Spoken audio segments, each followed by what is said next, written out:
what is your best advice for someone who is thinking of mentoring others?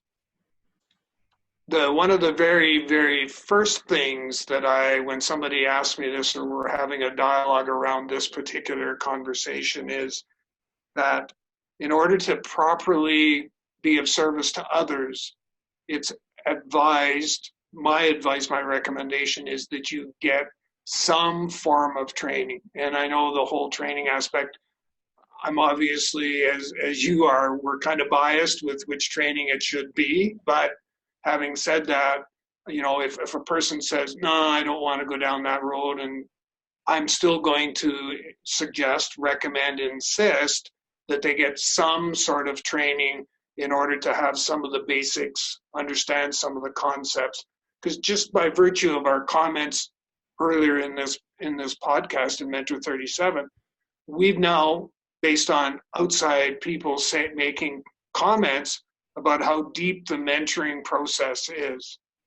Now, that's like going into a gunfight without any bullets. Is that something that you really want to do? And I have heard of horrible, horrible situations where the mentor should never have been given that opportunity to mentor somebody else.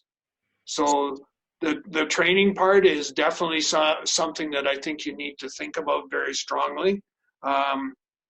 Obviously, like I said, we're somewhat biased in that the training that we are able to provide is a deeper, richer experience than what you will get in most situations. The other part that you want to think about is, am I open to learning?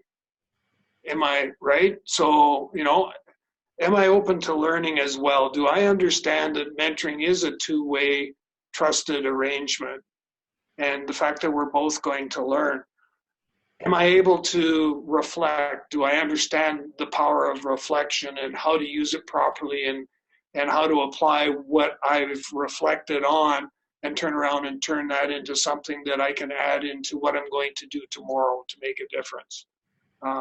There's just, there's a number of different things that we could talk about here. The only other thing that I'll add, just to be mindful of our time in that is, and I see this fairly often, is we as mentors sometimes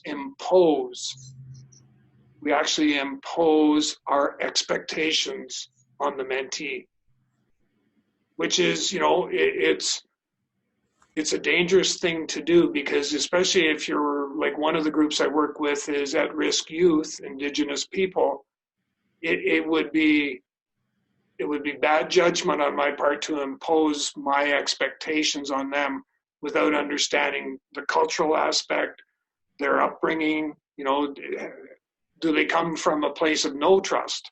And here I am saying, you have to trust me, right? So it's things like that. And then I guess my last point, and that was part of my response back to them, was if you gather all these moving parts and assemble them all quite nicely, the last thing you need to do is to, most importantly, enjoy your journey. And so any additional thoughts that you may have on that? Well, you covered it quite widely, and I appreciate that, and thank you. The one that just strikes me, and it took me a while in my life to go ding ding, what is the fitness of mentoring in your life to be able to guide others? Like we sometimes go, well, why do I want to mentor? But really it's, what's the fitness? In other words, what does it lead to? If you're going to mentor someone, what is it going to lead to for you? We get the pathway for the mentee, but for you, like inside, deep core, heart level, what does it lead to for you?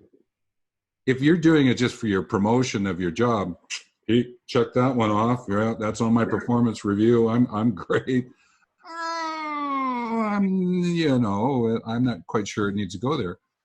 But mentoring is, well, hang on a minute. I actually have a legacy story that I'm living from today.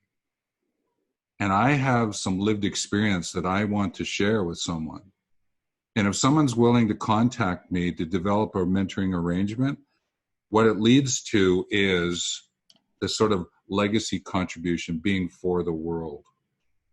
And that's a real heart position. So I just want to share that one with you as well.